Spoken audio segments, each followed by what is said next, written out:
Jimmy Thang from Maximum PC here at Oculus Rift's launch event, speaking with Elijah from Crytek. And Elijah, how's it going?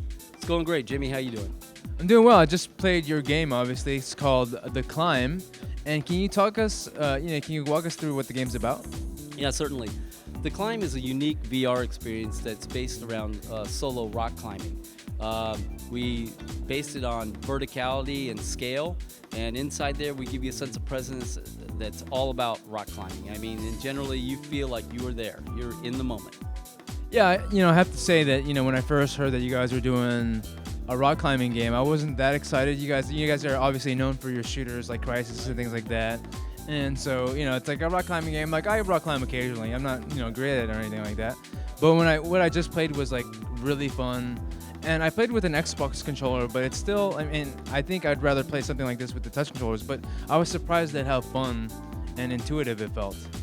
Can you talk about that a little bit? Sure. Well, we started out from the beginning thinking about like how we prototype something that was fun in game, and we have some rock climbers on our team. So basically, some of the prototypes started to evolve into a climbing experience, and we realized almost immediately there was something special, something kind of magical about climbing, because we were playing with that sense of vertigo. People looking down, you're like, that's kind of, there's something exciting about that. The balance inside the game makes you feel like, wow, this is real. And you notice as people playing it, you notice they're gripping onto the controller so tight that their knuckles are like white by the time they're done.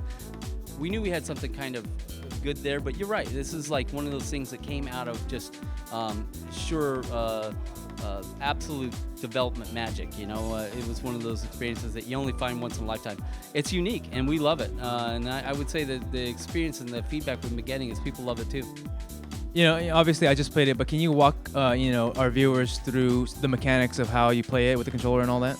So it's real simple. It's very intuitive. Basically, you have two triggers, and you press your right and your left trigger. And this one's based on head tracking with your headset. So you basically look where you want to place your hand, and then you grip, and then one after another, and one foot in front of the other, and you're up the mountain. There's stamina that you have to be aware of, and you have to make sure that you're you're chalking on your hands to make sure your grips are all working. And then once you recharge your stamina and your chalk, you can continue on.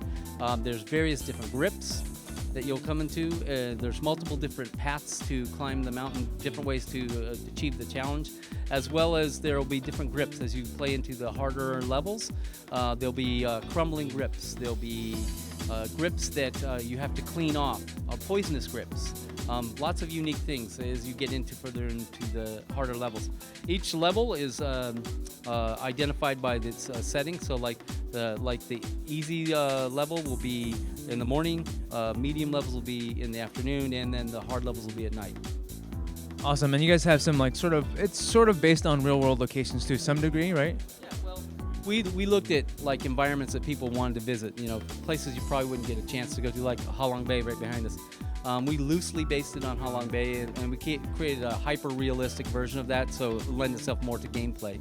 As well as we were doing the Alps, and there's one other to-be-revealed section as well. So there's going to be 3 locations? Yeah, at least 3. We're talking about 4 to 5 hours of gameplay. And how much research did you guys actually do into like the science or the physicality of climbing? Well, we have a crack team of nerds back at home that went into all the physics of this, and we've had many arguments about how how we want things to feel and how we want the physics to feel, and you'll have to play this build and to see how we've achieved it. But I think in general, it feels comparable to climbing. It's weird. I mean, obviously it's a game, but when I was playing it, it felt, and there's like a jumping mechanic too, which we didn't really mention, and you have to use chalk and stuff like that. If you don't use chalk, then your hands slip and you could die or whatever. And it felt like, obviously I know that I'm playing a game, but at the same time, like I was still kind of risk averse. Like I didn't want to try to make jumps that like I didn't think I would make.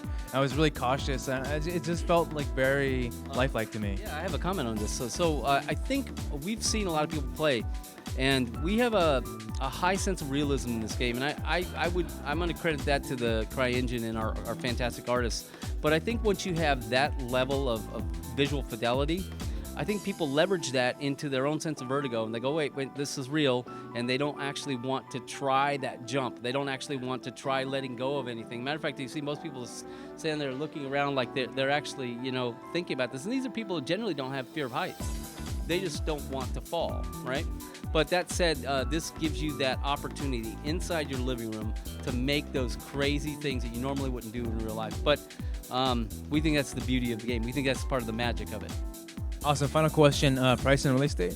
Yeah, so we're going to be released in April, and $49.99 is what we're looking at this point. Awesome. Cool. For more information on the Oculus Rift, check out MaximumPC.com.